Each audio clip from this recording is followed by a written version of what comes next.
وقضى ربك ألا تعبدوا إلا إياه وبالوالدين إحسانا আল্লাহ পাক রব্বুল আলামিন বলছেন তোমার রব আদেশ করেছেন, নির্দেশ দিয়েছেন শুধুমাত্র এক আল্লাহর দাসত্ব করার, এক আল্লাহর গোলামি করার। সেই সাথে আল্লাহ তাআলা পিতামাতার মহৎ মর্যাদা সম্পর্কে বলছেন, তাদের সাথে আমাদের কেমন আচরণ করতে হবে সেটা বলে দিয়েছেন। ওয়াবিল ওয়ালিদাইনি ইহসানা, তোমার রবের যেমন নির্দেশ একমাত্র শুধুমাত্র তোমার রবের এই ইবাদত করতে হবে, তারই দাসত্ব করতে হবে, তারই গোলামি করতে হবে, অন্য কারো গোলামি করা যাবে না, দাসত্ব করা যাবে না, ইবাদত করা যাবে না। সেই সাথে বলে দিয়েছেন তোমরা তোমাদের পিতা মাতার প্রতি সৎ ব্যবহার করবে। কি ব্যবহার করবে? সৎ ব্যবহার করবে। ইহসানা, ইহসান অর্থ হলো অনুগ্রহ, সৎ আচরণ, বিনয়ী, তাআত, আনুগত্য। তারপর আল্লাহ তাআলা বলছেন ইম্মা ইয়াবলুগান্না ইনদাকাল কিবারা আহাদুহুমা আও কিলাহুমা ফালা তাকুল লাহুমা উফফিন ওয়ালা তানহারহুমা ওয়া কুল লাহুমা কাওলান কারীমা। ইম্মা ইয়াবলুগান্না ইনদাকাল কিবার, যখন এই পিতা মাতা বার্ধক্যে উপনীত হবে,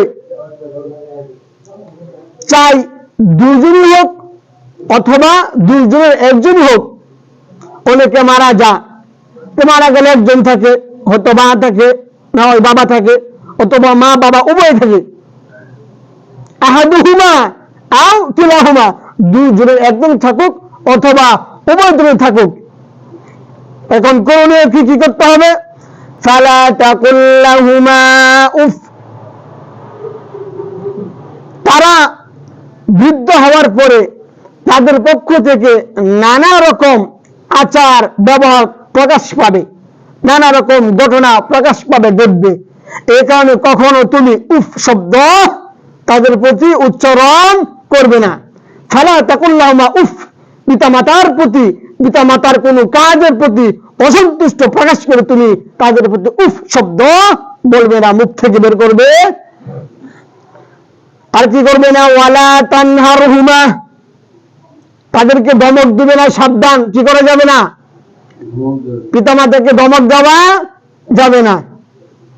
ওয়া কুল লাহুমা কাওলান কারীমা, তুমি পিতামাতার সাথে কেমন আচরণ করবে, কেমন ভাবে কথা বলবে।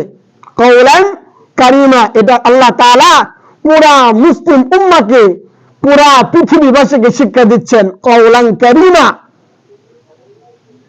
নরম ভাবে কথা বলবে, কোমল ভাবে কথা বলবে, চোখ রাঙিয়ে কথা বলা যাবে না, উচ্চ আওয়াজে উচ্চ সুরে পিতা মাতার সামনে কথা বলা যাবে না। কথা বুঝতেছেন? ওয়াকফির লাহুমা জানাহা যুল্লি মিনার রাহমাহ, তুমি তাদের জন্য দয়ার, মায়ার, অনুগ্রহের, ইহসানের পাখা পথ বিছিয়ে দাও। ওয়াকুর রব্বিরহামহুমা কামা রাব্বায়ানি সগীরা, আর তুমি বলো হে আমার রব, আপনি তাদের প্রতি রহম করুন, দয়া করুন, অনুগ্রহ করুন। কামা রাব্বায়ানি সগীরা, যেমনি ভাবে এই পিতা মাতা আমাকে আমার শৈশবকালে আদর দিয়ে, স্নেহ দিয়ে, মায়া দিয়ে, মমতা দিয়ে লালন পালন করেছে। সুবহানাল্লাহ। মুহতারাম হাজিরিন, এই হচ্ছে সূরা বনী ইসরাইল 15 নম্বর পারা 3 নম্বর পৃষ্ঠার আয়াতের অনুবাদ, তরজমা। অন্য আয়াতে আল্লাহ পাক রব্বুল আলামিন বলছেন ওয়াসাইনাল ইনসানা বিওয়ালিদাইহি ইহসানা, আমি মানুষকে আদেশ করেছি তার পিতামাতার সাথে সৎ ব্যবহার করতে, সৎ আচরণ করতে। হামালাতহু উম্মুহু ওয়াহনান আলা ওয়াহনি ওয়া ফিসালুহু ফি আমাইনি আনিশকুর লি ওয়া লিওয়ালিদাইক কারণ হামালাতু উম্মুহু ওয়াহনান আলা ওয়াহনিন, তার মা তাকে গর্ভে ধারণ করেছে কষ্টের পর কষ্ট করে। ওয়া ফিসালুহু ফি আমাইন, এবং 2 বছর দুধ পান করিয়েছে। সুতরাং আনিশকুরলি ওয়া লিওয়ালিদাইক, আল্লাহ বলতেছেন সুতরাং তুমি আমার কৃতজ্ঞতা প্রকাশ করবে, ওয়া লিওয়ালিদাইক, এবং তুমি তোমার পিতামাতার কৃতজ্ঞতা প্রকাশ করবে। সুবহানাল্লাহ। অন্য আল্লাহ তাআলা বলছেন হামালাতহু উম্মুহু কুরহা ওয়া ওয়াদাতহু কুরহা। বুঝছেন? আল্লাহ তাআলা বলতেছেন এই মা সন্তানকে গর্ভে পেটে ধারণ করেছে কিসের সাথে? কষ্টের পর কষ্ট সহ্য করে বহন করে। এজন্য পিতামাতার শুকর আদায় করতে হবে, তাদের প্রতি কৃতজ্ঞতা জ্ঞাপন করতে হবে। কথা বুঝতে পারছি ভাই? হযরত আব্দুল্লাহ ইবনে মাসউদ রাদিয়াল্লাহু তাআলা আনহু থেকে বর্ণিত, তিনি বলছেন একদা আমি আল্লাহ রাসূল সাল্লাল্লাহু আলাইহি ওয়াসাল্লামকে জিজ্ঞাসা করলাম, ইয়া রাসূলুল্লাহ, ইয়া হাবিবাল্লাহ, আল্লাহ পাক রব্বুল আলামিনের কাছে সবচেয়ে বেশি প্রিয় আমল কোনটি? আল্লাহ রাসূল বলছেন আস-সালাতু আলা ওয়াক্তিহা, সময় মতো নামাজ আদায় করা আল্লাহ তাআলার কাছে সবচেয়ে বেশি পছন্দনীয়, সবচেয়ে বেশি প্রিয়। তারপর বলছেন তারপর কোনটি? আল্লাহ রাসূল বলছেন বিররুল ওয়ালিদাইন, পিতামাতার সাথে সৎ আচরণ করা, ভালো ব্যবহার করা। তারপর বলছেন তারপর কোনটি? আল্লাহ রাসূল বলছেন আল জিহাদু ফি সাবিলিল্লাহ, আল্লাহর রাস্তায় জিহাদ করা। 1 নম্বর আমরা পেলাম সময় মতো নামাজ আদায় করা আল্লাহ তাআলার কাছে সবচেয়ে বেশি প্রিয়, পছন্দনীয়। 2 নম্বর পেলাম পিতা মাতার সাথে সৎ ব্যবহার করা, ভালো ব্যবহার করা আল্লাহ তাআলার কাছে সবচেয়ে বেশি প্রিয়। 3 নম্বর পেলাম আল্লাহর রাস্তায় জিহাদ করা, এটাও আল্লাহ তাআলার কাছে সবচেয়ে বেশি পছন্দনীয় আমল। ঠিক কিনা? সবাই ঘুমাইতেছে। মারা মারা বাপ, কি বাপ? যুবক ঘুমিয়ে গেছে। হযরত হাকিম ইবনে হিজাম রাদিয়াল্লাহু তাআলা আনহু বর্ণনা করেন, আমি আল্লাহ রাসূল সাল্লাল্লাহু আলাইহি ওয়াসাল্লামকে জিজ্ঞাসা করলাম, ইয়া রাসূলুল্লাহ, ইয়া হাবিবাল্লাহ, সৎ ব্যবহার পেতে কে বেশি অগ্রগণ্য? আল্লাহ রাসূল সাল্লাল্লাহু আলাইহি ওয়াসাল্লাম বলছেন তোমার মা। তারপর কে? আল্লাহ রাসূল বলছেন তোমার মা। তারপর কে? আল্লাহ রাসূল বলছেন তোমার মা। তারপর কে? এবার আল্লাহ রাসূল বলছেন তোমার বাবা। সুবহানাল্লাহ।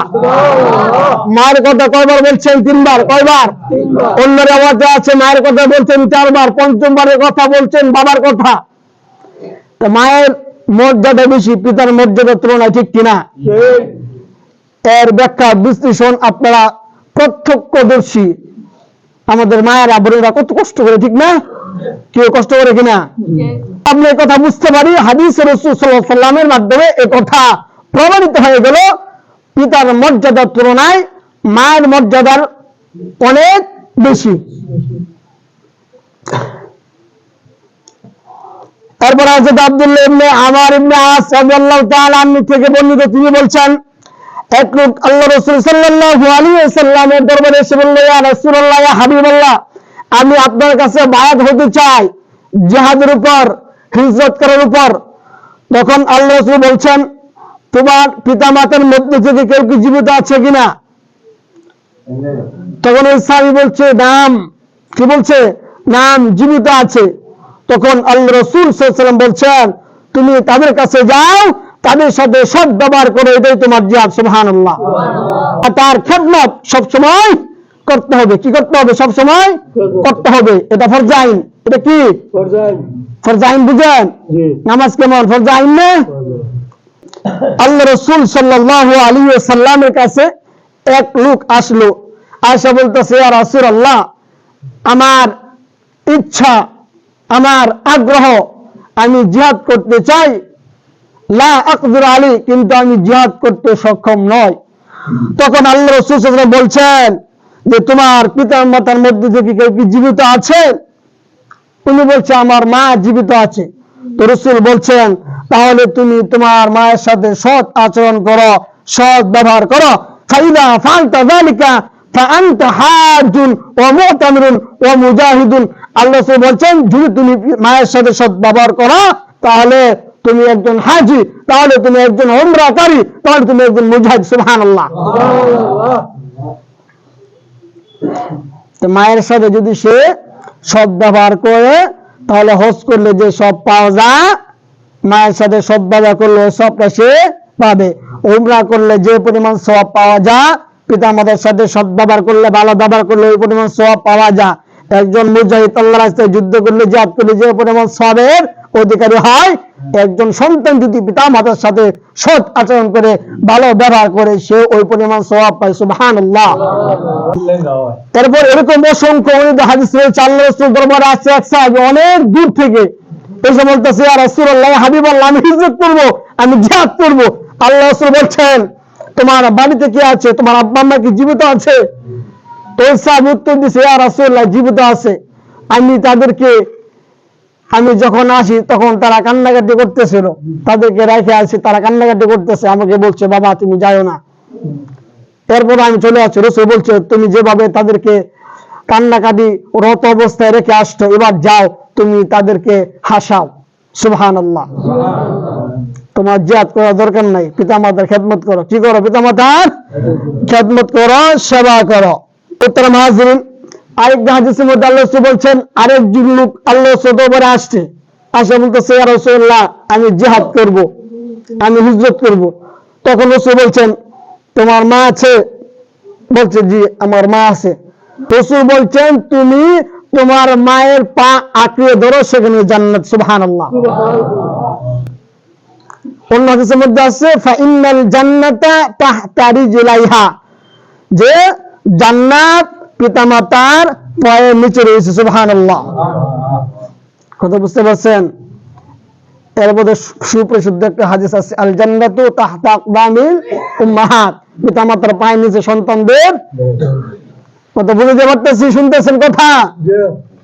আচ্ছা। হযরত আবু উমামা রাদিয়াল্লাহু তাআলা আনহু থেকে বর্ণিত, তিনি বলছেন একজন লোক বলল ইয়া রাসূলুল্লাহ, মা হাক্কুল ওয়ালিদাইন আলাল ওয়ালাদ। ইয়া রাসূলুল্লাহ, সন্তানের উপর পিতা মাতার হক কি, অধিকার কি? আল্লাহ রাসূল সাল্লাল্লাহু আলাইহি ওয়াসাল্লাম তখন বলছেন হুমা জান্নাতুকা ওয়া নারুকা, যে তারাই তোমার জান্নাত, তারাই তোমার জাহান্নাম। সুবহানাল্লাহ। এখন বুঝে নেন, তারাই তোমার জান্নাত, তারাই তোমার কি জাহান্নাম। এর ব্যাখ্যা কি? পিতা মাতার সাথে যদি আপনি ভালো ব্যবহার করেন, সৎ ব্যবহার করেন, যখন যা কিছু প্রয়োজন সব কিছু দিচ্ছেন, টাকা পয়সা, ওষুধ পাতি, খাবার দাবার, যা যা প্রয়োজন সব কিছু দিচ্ছেন, তাহলে পিতা যদি আপনার প্রতি সন্তুষ্ট থাকে তাহলে আপনি ওনাদের মাধ্যমে জান্নাত কামাইতে পারবেন। আর যদি পিতা মাতা আপনার আচরণে, আপনার ব্যবহারে যে কোনো ভাবে আপনার যে কোনো ত্রুটি বিচ্ছুতির কারণে যদি পিতা মাতা কষ্ট পায় তাহলে জাহান্নাম। বুঝছেন? এরকম ভাবে হযরত আনাস রাদিয়াল্লাহু তাআলা আনহু থেকে বর্ণিত, তিনি বলছেন আল্লাহ নবী সাল্লাল্লাহু আলাইহি সাল্লাম বলছেন মান বাররা ওয়ালিদাইহি তুবা লাহু যাদাল্লাহু ফি উমরিহি। আল্লাহ নবী বলছেন যে ব্যক্তি পিতা মাতার সাথে সৎ ব্যবহার করবে, ভালো আচরণ করবে, সে ব্যক্তি সৌভাগ্যবান। আল্লাহ তাআলা তার হায়াতের মধ্যে, তার জিন্দেগীর মধ্যে, তার উমরের মধ্যে বরকত দান করেন। সুবহানাল্লাহ।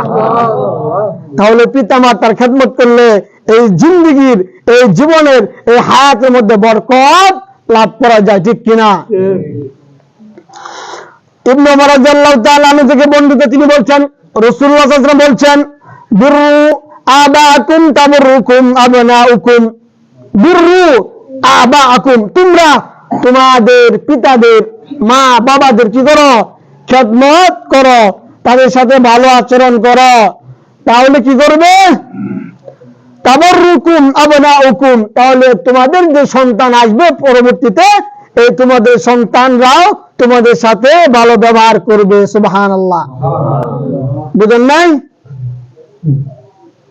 এই যারা মুরব্বী হয়ে গেছে, অনেকে নাতিপুতি আছে না, মুরব্বী তো পুত্র আছে না, ছেলেরা আছে না, ওই ছেলেরা যদি আপনাদের সাথে ভালো ব্যবহার করে তাহলে আপনার যে নাতিপুতি আছে এরাও আপনার ছেলের সাথে কি করবে? ভালো ব্যবহার করবে। কথা বলতে পারি নাই? এটাই বলছে যে তোমরা কি করো, তোমার পিতা মাতার সাথে ভালো ব্যবহার করো, তাহলে তোমাদের সন্তানরাও তোমাদের সাথে কি করবে? ভালো ব্যবহার করবে।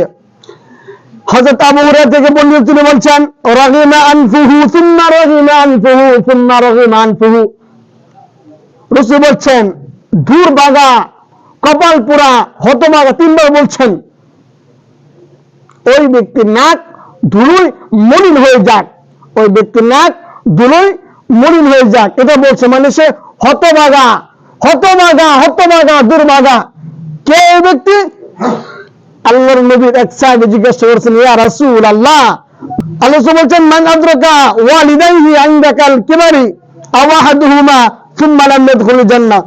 রাসূল বলছেন মান আদরাকা ওয়ালিদাইহি ইনদাল কিবারি, যে ব্যক্তি তার মা বাবাকে বৃদ্ধ অবস্থায় পেল, পাওয়ার পরে সে কি করে নাই? জান্নাত দখল করতে পারে নাই, জান্নাত লাভ করতে পারে নাই, জান্নাতে প্রবেশ করতে পারে নাই। ওই ব্যক্তি হতভাগা না? কি ভাগা? বুঝলেন না কথা? পিতা মাতাকে পাইলেন অথবা দুইজনের জনকে পাইলেন, পাওয়ার পরে আপনি জান্নাতে প্রবেশ করতে পারেন নাই, তা আপনার মতো হতভাগা এই পৃথিবীর বুকে কেউ আছে? চিল্লাবেন, কেউ আছে? আল্লাহ বলছেন রিদর রব্বি ফি রিদল ওয়ালিদি ওয়া সাকাতুর রব্বি ফি সাকাতুল ওয়ালিদি। পিতা মাতার সন্তুষ্টির মধ্যে রয়েছে আল্লাহ পাকের সন্তুষ্টি, সুবহানাল্লাহ। পিতা মাতার অসন্তুষ্টির মধ্যে রয়েছে আল্লাহ পাক রব্বুল আলামিনের অসন্তুষ্টি। আপনার প্রতি যদি আপনার মা বাবা সন্তুষ্ট থাকে, স্বয়ং আল্লাহ সন্তুষ্ট। আপনার প্রতি যদি আপনার পিতা মাতা অসন্তুষ্ট থাকে, নারাজ থাকে, তাহলে আল্লাহ তাআলা আপনার উপর অসন্তুষ্ট থাকবে, নারাজ থাকবে। মুহতারাম হাজিরিন, এখন কিছু হাদিস পেশ করব যে পিতা মাতার ঋণ কি কখনো শোধ করা যায় এ সম্পর্কে। আবু হুরায়রা থেকে বর্ণিত, তিনি বলছেন রাসূল সাল্লাল্লাহু আলাইহি ওয়াসাল্লাম বলছেন লা ইয়াজজি ওয়ালাদুন ওয়ালিদাহু ইল্লা আইয়াজিদাহু মামলুকান ফায়াশতারিহু ফায়াতাকাহু। আল্লাহ নবী মুহাম্মদ সাল্লাল্লাহু আলাইহি ওয়াসাল্লাম বলছেন কোন সন্তান তার পিতামাতার ঋণ পরিশোধ করতে পারবে না, তাদের বিনিময় দিতে পারবে না, তাদের যাজা দিতে পারবে না। তবে সন্তান যদি পিতাকে দাস রূপে পায়, গোলাম রূপে পায়, অতঃপর সন্তান তার বাবাকে ক্রয় করে এনে আজাদ করে দেয়, মুক্ত করে দেয়, তাহলে এর প্রতিদান হতে পারে। কথা বুঝতে পারছেন? সন্তান এটা আগের যুগে ছিল, গোলাম বুঝেন না? গোলাম, এখন তো আমরা সবাই তো স্বাধীন, স্বাধীন না? স্বাধীন। ওই সময় গোলামের প্রথা ছিল। তো বাবাকে গোলাম অবস্থায় পাইছে, সন্তান এর পরে বাবাকে ক্রয় করছে, কিনছে, কেনার পরে আজাদ করে দিচ্ছে, তখন সে স্বাধীন। এটা একটা সূরত যে পিতা মাতার যা যা প্রতিদান বিনিময় দেওয়ার ক্ষেত্রে। ইয়ামানের এক লোক, আরেকটি হাদিস, ইয়ামানের এক লোক তার বৃদ্ধ মাকে কাঁধের উপর নিয়ে বাইতুল্লাহ শরীফ তাওয়াফ করতেছে আর বলতেছে আমি আমার মায়ের জন্য তার অনুগত উট সমতুল্য এবং তার পায়ের আঘাতে আমি পিষ্ট হতে রাজি, ইচ্ছুক, এ কথা বলতেছে আর তাওয়াফ করতেছে, বাইতুল্লাহ শরীফ প্রদক্ষিণ করতেছে। এরপরে হযরত আব্দুল্লাহ ইবনে ওমর ছিলেন, আব্দুল্লাহ ইবনে ওমর রাদিয়াল্লাহু তাআলা আনহুর কাছে গিয়ে বললেন যে আমি যে এই কাজটা করলাম, আমার মাকে আমার পিঠে নিয়ে বাইতুল্লাহ শরীফ তাওয়াফ করতেছি, আমি কি আমার মায়ের যাজা বিনিময় পরিশোধ করতে পারছি? আব্দুল্লাহ ইবনে ওমর রাদিয়াল্লাহু তাআলা বলছেন তুমি তোমার মায়ের একটি দীর্ঘ শ্বাসের বিনিময় প্রতিদান দিতে পারবে না। সুবহানাল্লাহ। আল্লাহ নবী সাল্লাল্লাহু আলাইহি ওয়াসাল্লাম একদা মিম্বারে উঠতেছেন আলোচনা করার জন্য, বক্তব্য দেওয়ার জন্য। আল্লাহ নবী যখন প্রথম মিম্বারে পা রাখলেন তখন বলছেন আমিন, দ্বিতীয় মিম্বার যখন পা রাখলেন তখন বলছেন আমিন, তৃতীয় মিম্বারে পা রাখলেন তখন বলছেন আমিন। সাহাবায়ে কেরাম বলছেন ইয়া রাসূলুল্লাহ, ইয়া হাবিবাল্লাহ, এই ঘটনা আজকে আমরা নতুন দেখলাম, কি কারণে আপনি আমিন আমিন বললেন? আল্লাহ নবী বলছেন, আমি যখন প্রথম সিঁড়িতে পা দিলাম, জিব্রাইল আমার কাছে আসা বলতেছে, যে ব্যক্তি রমজান মাস পেল, রমজান মাস পাওয়ার পরে নিজের গুনাহ মোচন করতে পারলো না, ওই ব্যক্তি ধ্বংস হোক। আমি বলছি আমিন। এরপর যখন দ্বিতীয় সিঁড়িতে আমি পা রাখলাম, জিব্রাইল আমাকে বলতেছে, যেখানে আপনার নাম আলোচনা করা হয়, এরপর আপনার উপর দ্রুত পাঠ করা হয় না, তারা ধ্বংস হোক। তারা কি হোক? ধ্বংস হোক। আমি বলছি আমিন। এরপর বলছে, আমি যখন তৃতীয় সিঁড়িতে পা রাখলাম, জিব্রাইল বলতেছে, যে ব্যক্তি তার পিতামাতাকে পেল, পিতামাতাকে পাওয়ার পরে সে জান্নাত অর্জন করতে পারে নাই, ওই ব্যক্তি ধ্বংস হোক। আমি বলছি আমিন। যাদের আব্বা আম্মা জীবিত আছে, অনেক আব্বা আম্মা জীবিত আছে না, এই যে মুরব্বীরা যে বেরিয়েছে, 1 জন 2 জন 3 জন 4 জন 5 জন, এই যে 6 জন, অভাব নেই মুরব্বীরা, এই যে কোয়ালিটি, সবাই তো অনেকের সন্তান আছে না? তো তাদের উচিত কি হবে? পিতা মাতার সাথে ভালো আচরণ করা। কি আচরণ করা? ভালো আচরণ করা, নরম ভাষায় কথা বলা। কথা বুঝতে পারছেন? চোখ হাঁ কথা বলা যাবে না। তারপরে গালিগালাজ তো দূরের কথা, গালিগালাজ কি করা? দূরের কথা। আল্লাহ তাআলা বলছেন, অকুল্লাহুমা কওলান কারীমা, কওলান কারীমা, নরম নরম কথা, মিষ্টি মিষ্টি কথা বলবা পিতামাতার সাথে, তাদের খেদমত করবা। আর যারা যুবক ভাইরা আছেন, আপনারা আপনাদের পিতামাতাকে সর্বোচ্চ সম্মান দিবেন, ইজ্জত দিবেন, কদর দিবেন। খাবারে কষ্ট দিবেন না। ওষুধ পাতি, দুধ, কলা, ফল ফুট যথা সাধ্য আপনি তাদেরকে দিবেন। 2 নম্বর কথা, কাপড় চোপড় যা কিছু লাগে আপনারা দিবেন, নতুন কাপড় বানিয়ে দিবেন, টুপি, লুঙ্গি, গেঞ্জি, প্যান্ট, শার্ট, যা যা প্রয়োজন, নিত্য প্রয়োজন, এগুলো ব্যবস্থা করে দিবেন। কথা বলতে পারতেছে আপনাদেরকে? এরপরে বাসস্থান, বুড়া বুড়ি তাহে টিনের ঘর, পানি ভরে খুচরো পানি হেরাতে হয় বালা ঘর, আছে না ভাই? এরকম আছে না? মনে করেন আপনাদের উচিত যে বাবা মা যেহেতু আমাদের জন্য সারা জীবন কষ্ট করছে, তাদের মাধ্যমে তো আমরা পৃথিবীর আলো দেখতে পাচ্ছি, ঠিক না?